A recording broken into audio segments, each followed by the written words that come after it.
मेरा नाम अनु है। मैं जहाँ काम करती थी वहाँ के मालिक बहुत ही ज्यादा सुंदर थे, मगर वो किसी नौकरानी से बात नहीं करते थे। मैं छुप छुप कर उन्हें देखती। एक दिन उन्होंने मेरी चोरी पकड़ ली और बोले कि तुम मुझे छुप छुप कर क्यों देखती हो। मैंने सच कहा कि आप मुझे अच्छे लगते हैं। तब वो जो बोले मैं खुशी से पागल हो गई। उन्होंने कहा कि अगर मैं तुम्हें अच्छा लगता हूँ तो मुझसे शादी कर लो। लेकिन मैं हैरान हो गई जब वो मुझे शादी करने की जगह के बजाय एक बड़े से बेसमेंट में ले आए। अंदर जाते ही मेरी जान निकल गई, क्योंकि अंदर मेरी जैसी। मेरा नाम अनु है। मैं अपनी मम्मी के साथ एक छोटे से गांव में रहा करती थी और रोज चौधरी के घर का काम करके अपना गुजारा कर लिया करती थी। पापा का तो सालों पहले ही देहांत हो गया था, जिसकी वजह से मम्मी मुझे आगे पढ़ा नहीं पाई थी। और यही वजह थी कि मेरे पास कोई अच्छी नौकरी भी नहीं थी। घर में 2 ही सदस्य थे, मैं और मेरी मम्मी। मैं गांव के चौधरी के यहाँ उनके घर का काम करती थी, नौकरानी के तौर पर। और मेरा और मेरी मम्मी का अच्छा गुजारा हो जाया करता था। मम्मी का कहना था कि अब मैं शादी कर लूं, मगर मुझे अभी ऐसा कोई शौक नहीं था। मुझे अपना अच्छा सा घर बनाना था। मम्मी का मेरे अलावा कोई नहीं था। उनके फ्यूचर के लिए कुछ करना था मुझे, उसके बाद ही मुझे कुछ सोचना था। मैं उन लड़कियों में से बिल्कुल भी नहीं थी जो बड़े होते ही शादी के ख्यालों में गुम रहती हैं। मेरा मानना था कि पहले इंसान जिम्मेदारी उठाने के काबिल हो जाए, फिर ही शादी करे। और मुझे लगता था कि अभी मैं जिम्मेदारी उठाने के काबिल नहीं थी, इसलिए मम्मी को हर बार लड़का देखने से रोक देती थी, जिस पर वो थोड़ी देर के लिए नाराज भी हो जाया करती थी, लेकिन बाद में खुद ही समझकर मान भी जाया करती थी। मुझे अपने गांव में काम करते हुए काफी समय हो गया था, मगर मालिक ने कोई मदद नहीं की थी। मेरे पापा भी उनके ही नौकर थे और उनके मरने के बाद उन्होंने मुझे अपने घर नौकरानी के तौर पर रख लिया था। मगर थोड़े पैसों के अलावा मुझे वहां से कुछ भी नहीं मिलता था, और उन पैसों से तो हमारा गुजारा ही हुआ करता था। तो अपना घर बनाने के और मम्मी के फ्यूचर की सेविंग के पैसे कहाँ से आते। कभी कभी मुझे लगता था कि ये मेरा एक सपना ही रह जाएगा कि हमारा एक अच्छा सा घर भी हो और हमारे पास पैसे भी हों। चौधरी के पास बहुत सारे नौकर काम किया करते थे और वो सब तो उसी में खुश थे कि उनको 2 वक्त का खाना मिल रहा है। इससे आगे ना उनकी ज़रूरत है और ना ही उन्होंने इससे आगे के बारे में कभी सोचा था। वो लोग बस इसी में खुश हो जाया करते थे और इसी बात का सारा फायदा उन बड़े लोगों को होता था जो कम पैसों में अपने बड़े बड़े काम जो इन बेचारे गरीबों से करवा लिया करते थे, और वो भी खुशी खुशी ये काम करने के लिए तैयार हो जाया करते थे। गलती उनकी भी नहीं थी, घर चलाने के लिए कुछ तो करना ही होता था। और फिर गांव देहात में नौकरियां तो होती ही नहीं हैं, और होती भी हैं तो एक अनपढ़ जाहिल को कौन रखता है काम पर। ले देकर यही मजदूरी ही रह जाती है जो उन्हें कम पैसों में भी करनी पड़ती है। बस यही सोचकर यहाँ के लोग भी कुछ नहीं बोलते थे और चौधरी इस बात का अच्छे से फायदा उठाते थे। मगर मुझे ये सब अच्छा नहीं लगता था। मेरा दिल करता था मैं यहाँ से कहीं और चली जाऊं। इतने साल मैंने यहाँ नौकरी की थी, मगर बदले में क्या मिला था? एक घर भी नहीं बनाकर दिया था उन लोगों ने। मगर मैं जब भी कहीं जाने की बात करती तो मम्मी फौरन से पहले मुझे मना कर दिया करती थी। उनका कहना था कि वो कम में ही खुश हैं, मगर अपनी बेटी के साथ तो है ना। और हर बार उनकी इसी बात की वजह से अपना फैसला बदल लेती थी। मगर अब जो हुआ था उसके बाद तो मुझे फैसला करने में आसानी हो गई थी। एक दिन अचानक मम्मी की तबीयत खराब हो गई थी। मैं फौरन उनको डॉक्टर के पास लेकर गई तो उन्होंने कुछ दवाइयाँ लिखकर दे दी थी, पर जब मैं दवाइयाँ खरीदने गई तो पता चला कि बहुत महंगी हैं और मेरे पास इतने पैसे नहीं थे। इसलिए मैंने चौधरी साहब से बात की कि मुझे कुछ पैसों की ज़रूरत है, जिस पर उन्होंने पैसे देने से साफ मना कर दिया और कह दिया था कि तुम्हारी माँ की उम्र हो गई है, उसे जाने दो। क्यों इतनी महंगी दवाइयों पर इतना खर्चा करती हो? कुछ ही दिन की मेहमान है बस वो, वैसे ही देखभाल कर लो। कोई कैसे किसी की मौत का बता सकता था? क्या पता मेरे भगवान ने उनकी उम्र ज्यादा लिखी होती। उसी दिन मैंने सोच लिया था कि मुझे क्या करना था। जैसे तैसे करके किसी दोस्त से पैसे मांगकर मैंने मम्मी की दवाइयाँ ली थी, जिससे वो बहुत जल्दी ठीक भी हो गई थी और मुझे अपने दोस्त का कर्जा वापस करना था। इसीलिए मैंने शहर जाने का फैसला कर लिया था, जिस पर मम्मी खुश नहीं थी, मगर मेरे बहुत समझाने पर आखिरकार वो मान ही गई थी, मगर सिर्फ इस शर्त पर कि जैसे ही कर्ज वापस हो जाएगा मैं वापस अपने गांव आ जाऊंगी। और मैंने उस समय तो मम्मी को हाँ कह दी थी, मगर ये तो वक्त ही बताता कि मैं वापस आती या वहीं रह जाती। मगर इस समय उनकी बात मानना ही ठीक लगा था, तो मैंने ऐसा ही किया था और शहर जाने की तैयारी शुरू कर दी थी। वहाँ मेरी एक पुरानी सहेली रहती थी जिसका पता उसने मुझे कुछ साल पहले ही दिया था। वो पता मेरे पास अभी तक रखा हुआ था और मैंने सोच लिया था कि मुझे उसके पास जाना था। वो एक अच्छे परिवार से बिलोंग करती थी और उसके मम्मी पापा ने उसे पढ़ाई के लिए शहर में भेजा था।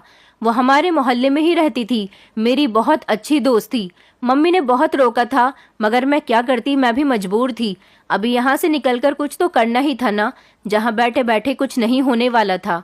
यहीं बैठी रहती तो वो चौधरी कम पैसों में हमारा इस्तेमाल करते रहते और हम इस्तेमाल होते रहते। गांव में ही हमारे बहुत से रिश्तेदार हैं जिनसे मैंने मेरे ना होने पर मम्मी का ख्याल रखने के लिए कहा था और अपना सामान बांधकर सुबह ही शहर के लिए निकल गई थी। इससे पहले मैं कभी बड़े शहर नहीं गई थी। बचपन में एक बार मम्मी के साथ गई थी, उसके बाद कभी जाना ही नहीं हुआ था। हाँ, मगर गांव के पास जो छोटा सा शहर था वहां आना जाना लगा रहता था, सामान वगैरह लाने के चक्कर में।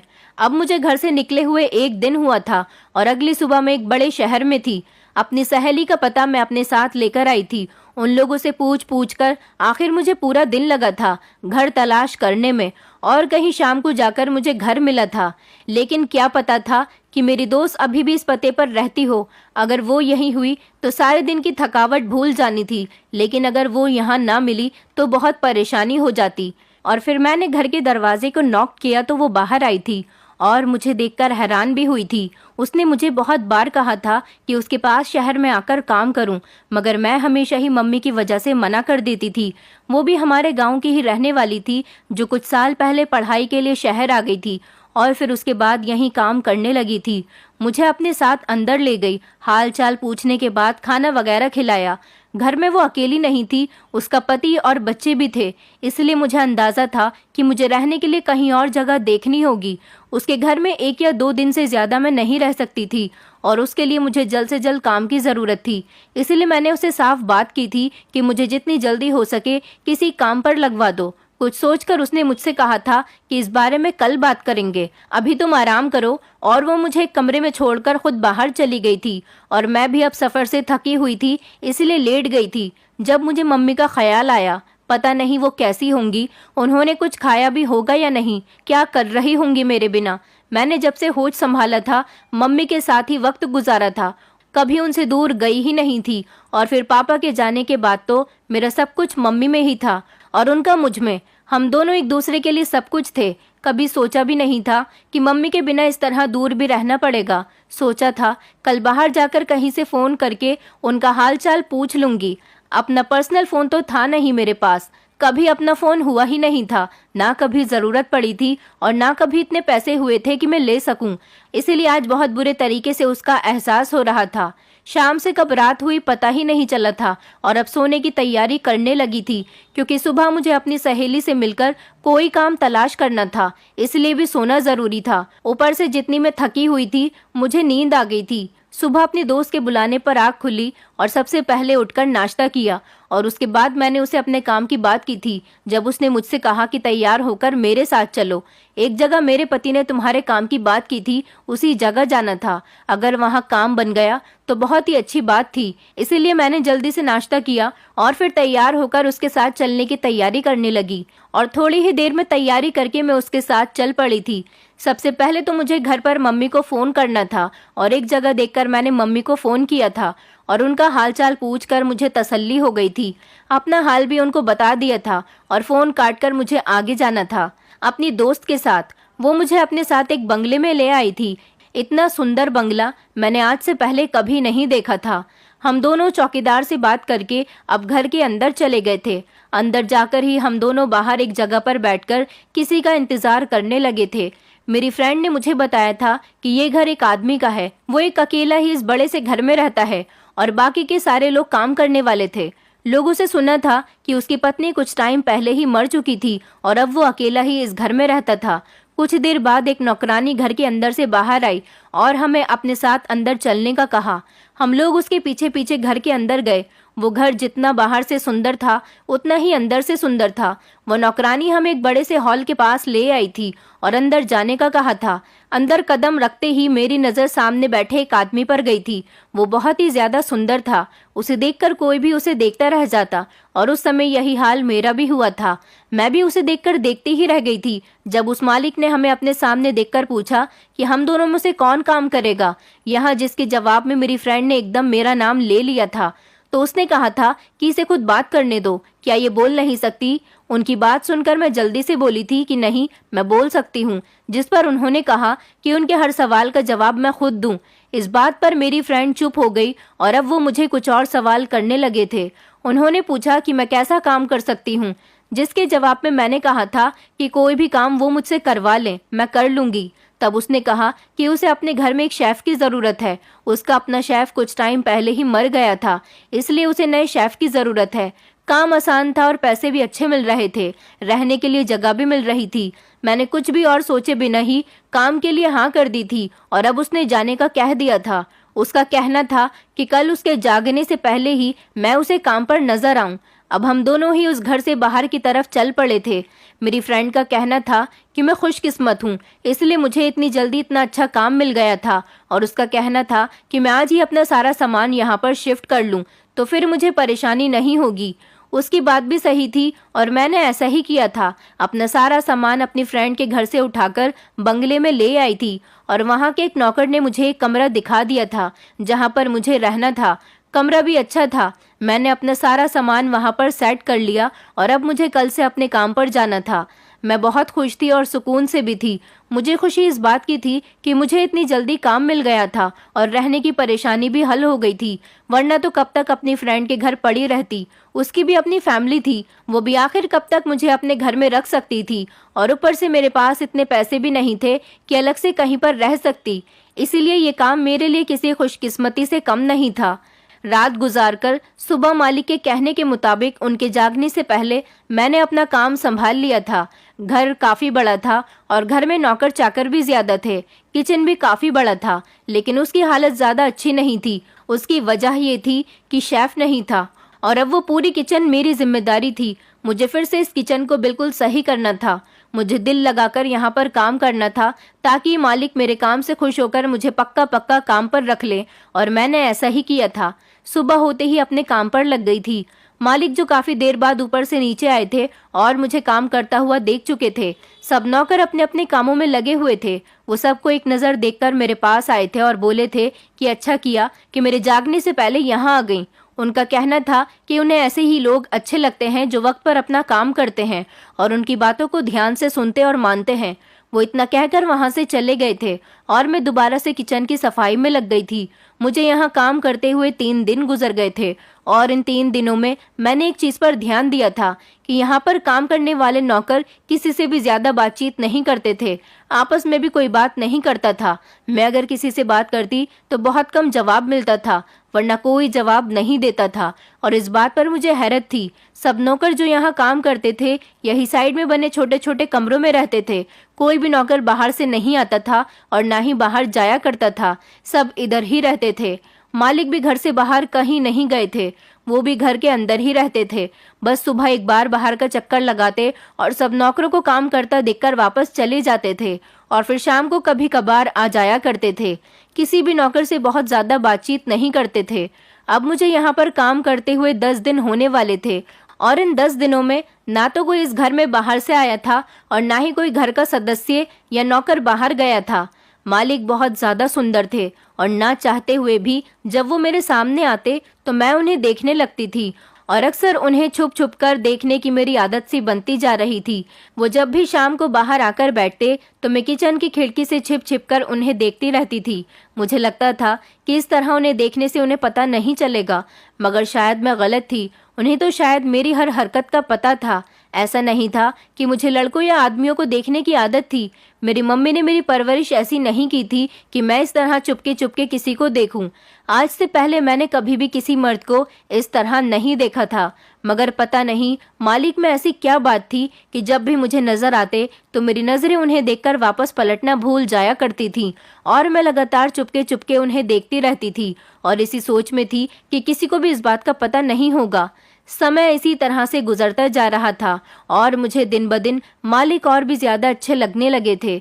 एक दिन मैं इसी तरह छिपकर मालिक को देख रही थी और वो कुछ देर बाद अपनी जगह से उठकर मेरी तरफ कदम बढ़ाने लगे थे।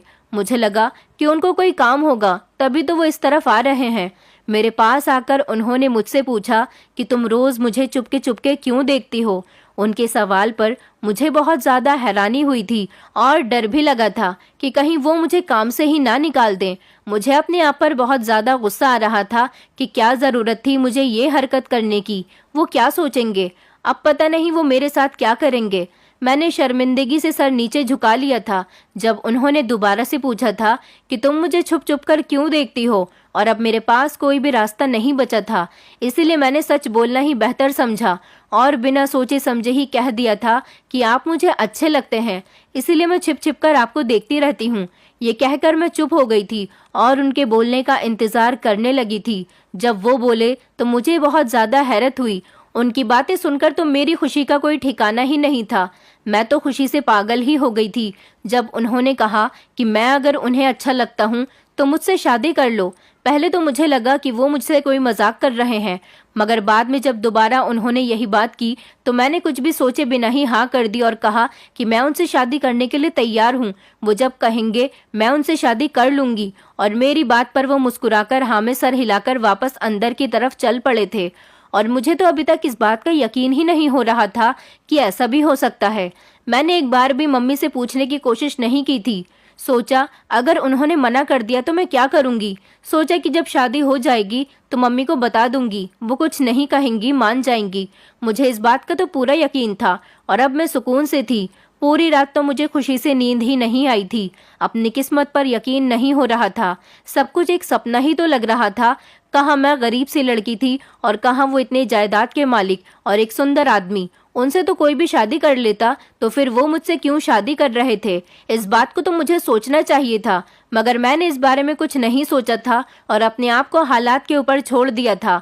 अगले दिन मालिक जब दोबारा नीचे आए तो मेरे पास आए थे और मुझसे शादी के लिए कहा था। मुझसे पूछा था कि क्या मैं उनसे शादी करने के लिए तैयार हूँ, जिसके जवाब में मैंने हाँ कर दी थी और वो मुझे अपने साथ चलने का कहने लगे थे। मुझे इस बात की खुशी थी कि आज ही शादी हो जाएगी। मुझे इस बात पर बहुत हैरत हुई थी कि जब मुझे शादी करने के बजाय वो घर के अंदर बने एक बड़े से बेसमेंट में ले आए थे और 2 कदम अंदर बढ़ाने पर मेरी जान निकल गई, क्योंकि अंदर तो मेरी जैसी और भी जवान लड़कियां बेसमेंट में मौजूद थी। बेसमेंट में एक तरफ रोशनी ही थी, बाकी पूरी तरफ अंधेरा ही था। मुझे समझ नहीं आ रहा था कि वो सब की सब जिंदा है या मुर्दा, और वो मुझे यहाँ क्यों लेकर आए थे। मैंने हिम्मत करके पीछे मुड़कर उन्हें देखा और उनसे पूछा था, वो तो मुझसे शादी करने वाले थे, तो फिर वो मुझे यहाँ लेकर क्यों आए थे। जिसके जवाब में वो चुप रहे थे और मुझे इंतजार करने का कहकर वापस चले गए थे, जबकि मुझे वहीं छोड़ दिया था। मुझे ऐसा लग रहा था जैसे मैंने कोई बहुत बड़ी गलती कर दी थी। फिर लगा क्या पता वो मेरा कोई टेस्ट ले रहे हों शादी से पहले, क्या पता वो मुझे आजमाना चाहते थे। यही सोचकर मैं खामोशी से कोने में जाकर बैठ गई थी और अपने साथ होने वाली कार्यवाही का इंतजार करने लगी थी। इसके अलावा मेरे पास अब कोई रास्ता भी तो नहीं था। मुझे यहाँ बैठे हुए 2 रातें गुजर गई थी और मुझे रोज सुबह एक नौकरानी आकर खाना दे जाती थी। जब एक बार खाना देकर वो जाने लगी तो मैंने उससे पूछा था कि मालिक कहाँ हैं, जिसके जवाब में वो चुप रही और कोई भी जवाब दिए बिना ही वहां से जा चुकी थी। मैं कल से भूखी थी, इसलिए खाने की प्लेट उठाकर जल्दी से खाना खाने बैठ गई थी। जो भी था, अब खाना तो नहीं छोड़ा जा सकता था और वैसे भी खाना ना खाने से कौन सा मसला हल हो जाना था। यही सोचकर खाना तो खा लिया और अब फिर से बैठ गई थी। वहां मौजूद बाकी लड़कियां भी खामोशी से कोने में बैठी थी। वो सभी दुल्हन के कपड़े में थीं, जैसे उनको उनकी शादी से उठाकर लाया गया हो। मुझे अभी उनकी इस बात की कुछ समझ में नहीं आया था। अब तो मुझे इन सभी चीजों से डर लगने लगा था। दिल चाहता था कि जल्द से जल्द यहाँ से दूर भाग जाऊं। मुझे कितने दिन यहाँ आए हुए गुजर गए थे कुछ पता ही नहीं था। बस सुबह शाम एक नौकरानी आकर खाना दे जाती और मैं खा लेती। मालिक तो उस दिन के बाद दोबारा कभी नहीं आए थे। मैंने इस पूरे बेसमेंट में देख लिया था, मगर कहीं पर भी यहाँ से बाहर निकलने का कोई दूसरा रास्ता नहीं था। आज सुबह जब नौकरानी खाना देने के लिए आई तो साथ में मालिक भी थे। उन्हें देखकर कोई उम्मीद की किरण जगी थी कि शायद अब मेरा इम्तिहान खत्म हो गया हो और मुझे आज़ादी मिल जाए। नौकरानी खाना रखकर चली गई थी, जबकि मालिक मेरे सामने आकर खड़े हुए और मुझसे कहने लगे थे, आज रात को मेरी और उसकी शादी है और यही बात बताने के लिए वो आए हैं। उनका कहना था कि शाम को वो मुझे यहाँ से बाहर ले जाएंगे। मैंने चैन का सांस लिया था, मगर एक सवाल जो कब से मेरे दिमाग में था वो मैंने पूछ लिया था कि उन्होंने मुझे इतने दिन यहाँ क्यों रखा था और ये जो दूसरी लड़कियां थीं ये कौन थीं, इन सब के पीछे क्या कहानी थी। मालिक वापस जाने को पलटे थे, मगर मेरी बात सुनकर रुक गए और मुझे देखने लगे थे। और उसके बाद उन्होंने कहा कि एक लंबी बात है और उनके पास इतना वक्त नहीं है कि वो ये बात बताएं। लेकिन मैंने हिम्मत करके कहा कि मुझे जानना है, अगर वो मुझे सच नहीं बताएंगे तो मैं ये शादी नहीं करूंगी। मेरी बात पर वो मुस्कुराए थे और पास रखी एक कुर्सी पर बैठ गए थे। चलो तो मैं तुम्हें बता देता हूँ, तुम भी क्या याद करोगी। इंसान की ख्वाहिश तो पूरी होनी ही चाहिए। ये कहकर वो मुझे बताने लगे कि आज से कुछ साल पहले उसकी शादी हुई थी इस घर की मालकिन से। वो और मालकिन एक दूसरे से बहुत प्यार करते थे। मालिक मालकिन से बहुत प्यार करते थे, बल्कि अगर ऐसा कहा जाए कि सबसे ज्यादा प्यार वो मालकिन से ही करते थे। मालकिन भी मालिक से प्यार तो बहुत करती थी, मगर उन्होंने शादी से मना कर दिया था। वो मालिक से शादी नहीं करना चाहती थी। मालिक को उनकी बात समझ में नहीं आती थी कि वो ऐसा क्यों कर रही थी। मालिक ने बताया कि उन्होंने मरने की धमकी देकर उनको शादी से मना लिया था और वो मान गई थी। मालिक ने बताया कि वो बहुत खुश थे इस शादी को लेकर, और होते भी क्यों ना, वो मालकिन से इतना प्यार जो करते थे। उन्होंने बताया कि मालकिन से उनकी शादी हो गई थी, मगर किस्मत को कुछ और ही मंजूर था। शादी की पहली रात ही मालकिन उन्हें छोड़कर इस दुनिया से चली गई और फिर बाद में मालिक को पता चला कि मालकिन को कोई जानलेवा बीमारी थी, इसलिए वो मालिक से शादी नहीं करना चाहती थी। मगर मालिक की जिद की वजह से उन्होंने ये शादी कर ली थी और जाते जाते अपनी सारी दौलत मालिक के नाम पर कर गई थी, ताकि उन्हें आगे जिंदगी में कोई मुश्किल ना हो सके। मालिक ने मुझे बताया कि वो उनसे बहुत प्यार करते थे और इस तरह इतनी आसानी से उनके बिना कैसे रह सकते थे। मालिक जुनून की हद तक मालकिन से मोहब्बत करते थे। वो उनकी मोहब्बत में पागल से हो गए थे। वो कैसे भी करके मालकिन को वापस लाना चाहते थे और इसीलिए उन्होंने काले जादू का सहारा लिया था। उन्होंने एक पंडित से बात की थी और उन्होंने जो हल बताया था वो बहुत ही ज्यादा खतरनाक था। उस पंडित ने बताया था कि अपनी पत्नी को वापस जिंदा करने के लिए 12 नौजवान लड़कियों से पहले शादी करनी होगी और शादी की पहली रात ही उनको एक बेसमेंट में बंद करना होगा। ऐसा करने से उसकी पत्नी उसे वापस मिल जाएगी। मालिक ने बताया कि वो 11 लड़कियों को शादी करके पहली रात ही यहाँ कैद कर चुके हैं और अब उसकी बारी है। मैं वो 12वीं लड़की थी जिससे शादी करके उसे कैद करके इसके बाद वो अपने मकसद में कामयाब हो जाएंगे और उनकी पत्नी उन्हें वापस मिल जाएगी। मुझे उनकी बात सुनकर हैरत का झटका लगा था। ये आदमी किस किस्म की सोच रखता था और क्या फिजूल की बातें कर रहा था। मुझे तो इसकी दिमागी हालत पर शक हुआ था। सच में एक जुनूनी आदमी था। अब मुझे समझ में आया था कि वो लड़कियां जो दुल्हन के कपड़ों में यहाँ पर थीं वो क्यों थीं, और अब मेरा भी अंजाम यही होना था। मुझे सच में अब डर महसूस होने लगा था और उन्होंने मुझे ये सब इसलिए बताया था क्योंकि मैं वो आखिरी लड़की थी। मुझसे पहले ये राज उन्होंने किसी को भी नहीं बताया था और अब वो मेरे साथ भी यही करने वाले थे जो आज से पहले उन्होंने बाकी सबके साथ किया था।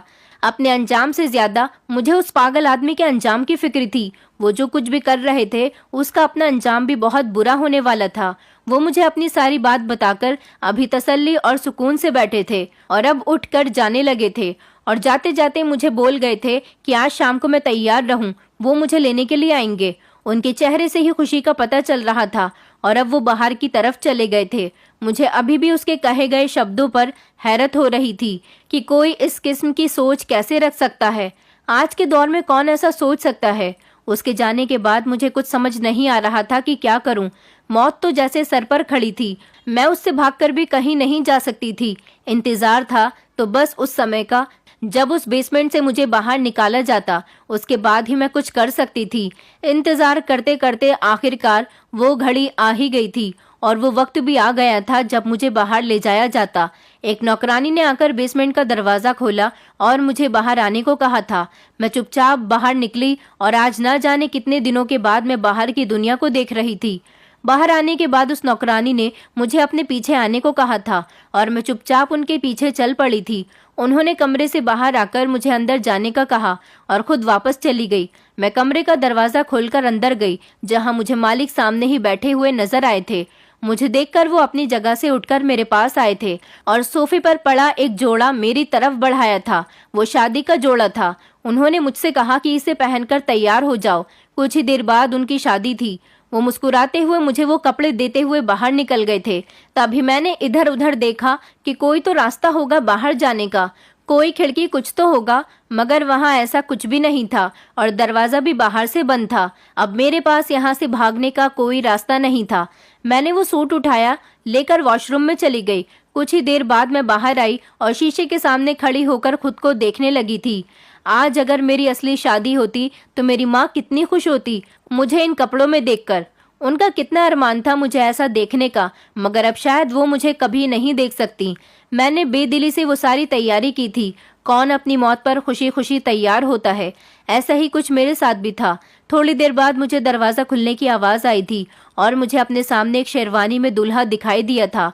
वो मालिक ही थे। वो खुद भी तैयार होकर आ गए थे और अब मुझे भी बाहर चलने के लिए कहा था, जहां फेरों के लिए पंडित जी इंतजार कर रहे थे। हम दोनों उसे नीचे बने लॉन में मौजूद। वहां मेरे मालिक, पंडित जी और 2-3 नौकरानियों के अलावा और कोई भी नहीं था। पूरा हॉल खाली था। फेरे शुरू हो चुके थे और इससे पहले कि ये सब होता, किसी ने आकर सब कुछ रोक दिया था। आने वाले को देखकर यहाँ मालिक का रंग उड़ गया था। वहीं मेरे चेहरे पर खुशी आ गई थी, क्योंकि वहां आने वाला और कोई नहीं, मेरी फ्रेंड थी जो अपने साथ पुलिस को लेकर आई थी। पुलिस ने उसको सब कुछ बताया था कि किस तरह मालिक जवान लड़कियों से शादी करके उनको कैद कर देते थे। पुलिस ने वहां मौजूद सब लोगों को ही पकड़ लिया था और मेरे बताने के मुताबिक बेसमेंट की भी तलाशी ली थी, जिससे सब लड़कियां उनको मिल गई थी और मेरी जान बच गई थी। जाते जाते मालिक ने मुझसे पूछा था कि ये लोग कैसे यहाँ आए, उनको किसने बताया था, और अगर सब कुछ तुमने बताया था तो कैसे बताया था? तुम तो इस घर से बाहर गई ही नहीं थी। उनकी बात भी ठीक थी। मैं तो इस घर से बाहर गई ही नहीं थी और ना ही कोई मुझसे मिलने के लिए यहाँ पर आया था।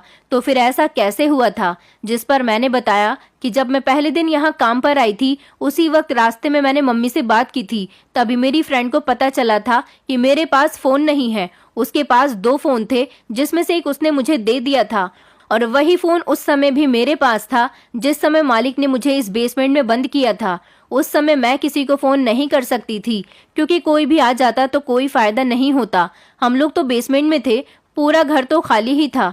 मालिक ये कह देते कि यहाँ तो कोई भी नहीं है, इसलिए मैं उस समय चुप ही रही थी और सही समय का इंतजार करने लगी थी। और जब मालिक ने मुझे बेसमेंट से बाहर निकाला और शादी करने को कहा तो मुझे लगा कि अब यही सही समय है, जब मालिक की असलियत सबके सामने लाई जा सकती थी। इसलिए मैंने अपनी फ्रेंड को कॉल करके यहाँ आने का कहा और अपने साथ पुलिस भी लाने के लिए कहा था, और उसने सही किया था, जिससे वो पकड़े गए थे। उसने मासूम लोगों की जान बचा ली थी, जिसके जुर्म में उन्हें सजा भी हो गई थी और ये भी पता चला कि वो नॉर्मल आदमी नहीं थे। अपनी मोहब्बत को पाने के जुनून में एक दिमागी मरीज बन गए थे। उसकी सजा के साथ साथ उसका इलाज भी चल रहा था और मुझे उसको पकड़वाने के लिए इनाम दिया गया था, जिन पैसों से मैंने अपना यहाँ छोटा सा घर ले लिया था और गाँव जाकर भी मैं अपनी मम्मी को अपने साथ यहाँ पर ले आई थी। और अब मम्मी का भी एक अच्छे से अस्पताल से इलाज हो रहा था और जिंदगी सुकून से गुजर रही थी। और कुछ पैसों से मैंने अपने घर में ही काम स्टार्ट किया था। लेडी सूट तैयार करने का काम अपना था, किसी की गुलामी भी नहीं करनी पड़ रही थी और मैं पैसे भी अच्छे कमा लेती थी। कहते हैं कोई भी चीज जब हद से बढ़ जाती है तो वो नुकसान देती है, फिर चाहे वो मोहब्बत हो या नफरत। अपनी जिंदगी में हर एहसास को एक हद तक रखें। अगर किसी से मोहब्बत भी है तो उसकी एक हद बनाएं। कहते हैं मोहब्बत और जंग में सब जायज होता है, गलत कहते हैं। हर चीज, हर काम के कुछ उसूल होते हैं। इस तरह जंग और मोहब्बत में भी कुछ उसूल होते हैं। अगर उनको पार किया जाए तो इंसान नुकसान उठाता है। किसी बहुत अपने का खो जाना किसी अजियत से कम नहीं होता, मगर उस पर सब्र करना सीखें और याद रखें कि कुदरत हमें क्या सिखाती है, कि जो लोग हमसे जुदा हुए हैं वो दोबारा लौटकर नहीं आ सकते। एक इंसान का यही फर्ज है कि वो अपनी सोच को सही रखे और सही और गलत में फैसला कर सके, मुश्किल वक्त में मजबूत रहे। किसी की भी ऐसी वैसी बातें उसे कमजोर न पड़ने दे। मोहब्बत करे और दूसरों में मोहब्बत बांटे, मगर अपनी हद को कभी पार न करे। दोस्तों, उम्मीद करती हूँ आपको हमारी कहानी पसंद आई होगी। कहानी पसंद आई है तो वीडियो को लाइक करें, चैनल पर नए हैं तो चैनल को सब्सक्राइब करें और हाँ, नोटिफिकेशन बेल को जरूर दबाएं ताकि अगली अपडेट सबसे पहले आपको मिले।